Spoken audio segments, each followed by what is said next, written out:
As the Fed officials set to embark on their two-day FOMC meeting, it's likely they're going to continue their easy money policies. You can bet on that, especially after today's inflation drop. But we also know that Ben Bernanke is retiring this coming January. That's what he has said. He's not even going to the Jackson Hole Fed conference this year. That, folks, a pretty big hint. Now, the question is, who should replace him? Not who will. Vice Chair Janet Yellen, I think, is the odds-on favorite to be Barack Obama's pick to replace Bernanke. But I'm asking a different question. Who should replace him to maintain King Dollar and the value of money and help our economy grow? So, after much deep thinking, as well as phone calls to my hard money friends, the answer is former governor and current Fed critic Kevin Warsh. He is my man to replace Bernanke.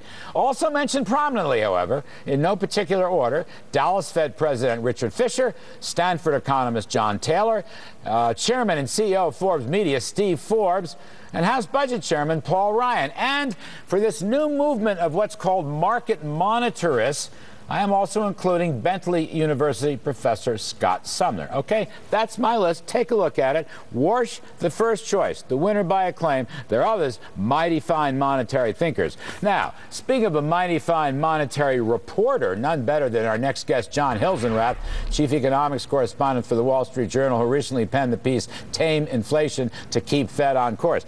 Tame inflation to keep Fed on course, John, is what prompted me to do this whole rigmarole about picking the neck. Now, I'm not saying, I understand President Obama is not going to listen to the Kudlow report. Or He'll never put Warsh in there, I get that. He's not going to put Warsh. But, as somebody who covered the beat, don't you think Kevin Warsh, under different political circumstances, would make a fine Fed chairman? He was right at Bernanke's side during this crisis. I'll throw up one hurdle for you. The guy's a lawyer. He's not an economist. I don't know if we need more lawyers running the Federal Reserve, but that's one thing for you. You know, I'm going to throw something out there about Yellen, and that's that she's been right. I mean, if you want to talk about a firm dollar and you know, preserving the value of the dollar and inflation, as you said today, the government came out with inflation numbers of 1% today. There is no inflation. People like Kevin Warsh were warning a couple of years ago that we were going to get a lot of inflation because of all the money printing the Fed's done. We haven't seen it yet. You know, so John, I don't know if you could say Yellen is soft on the dollar. No. I have said this publicly before. I'm going to say it again. I wrote a column. I was one of those critics a couple years back and said all the expansion of the reserve base was going to cause inflation. Didn't happen. When the dollar fell, we had it momentarily. But basically, you are correct, and Fed critics like myself and Kevin Warsh and many others are wrong. That, by the way, is why I put in this name. I don't know if you know him. Scott Sumner from Bentley University is leading the charge. It's kind of the old Milton Friedman monetarist charge.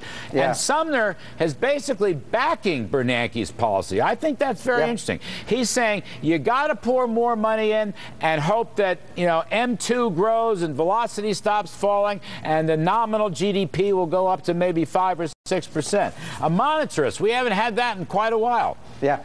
Well, let me throw two points at you. One is, you know, if you want to look for someone on the right with the kind of conservative upbringing, I think you have to include Greg Mankiw on your list. You know, this is a guy who was the chairman of the Council of Economic Advisors for Bush.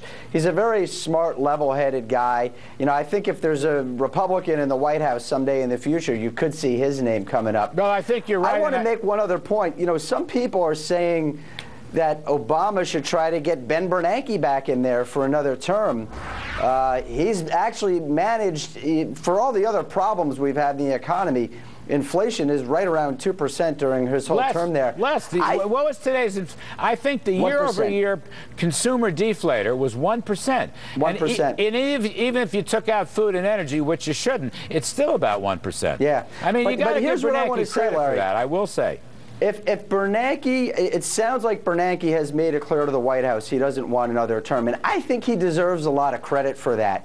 You know, we're talking about someone who's taken 8 years and is prepared to walk away when he could probably have the job if he wanted it for another 4 years. Well, I think the guy's tired. You know, I think if you want an opinion, I think we should have had term limits for Fed chairmen in place a long time ago. Maybe we wouldn't have been in this mess in the first place. But here's the question. Here's the question. Does Janet Yellen, all right, Janet Yellen, all right, I want Kevin Warsh. I want my man Steve Forbes, who links the dollar to gold. By the way, Glenn Hubbard, I could put his name in. You mentioned Greg Mankiw. Yeah. All smart guys. Okay, they're a lot smarter than I am. They could all do the job much better. But I want to ask you, honestly, as a reporter extraordinaire, which you are on these subjects, do you think Janet Yellen would run the Fed any differently than Bernanke? Bernanke is buying bonds. He's adding to the reserve base. He's hoping the money supply will keep growing and get the economy moving in. Do you really think there'll be a difference between Yellen and Bernanke? No, I mean, she's been the little engine behind all of his movement down this track. So, you know, I think that she would stick to these policies, but she would have a dilemma, and this is the dilemma.